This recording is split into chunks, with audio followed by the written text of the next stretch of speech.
Hey guys, ഞാനിപ്പോൾ ഉള്ളത് ടെക്ക ഇന്റീരിയേഴ്സിലാണ്.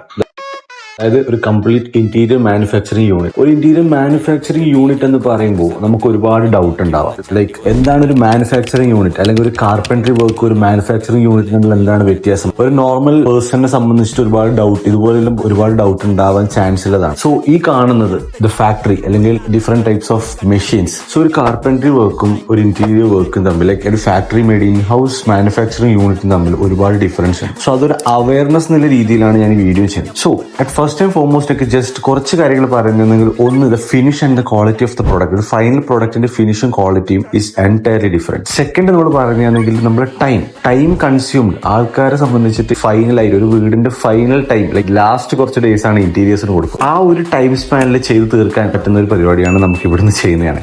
ഈ ഓരോ മെഷീൻസിനും ഓരോ വർക്ക് ഉണ്ട്. സോ അത് ഒരു വീഡിയോയിൽ ചെയ്യാൻ പറ്റുന്ന കാര്യമാണ്. സോ അതിന് ഓരോ മെഷീന്റെയും വർക്ക് എന്താണെന്ന് ഓരോ വീഡിയോസിലായിട്ട് ഞാൻ പറയുന്നതായിരിക്കും.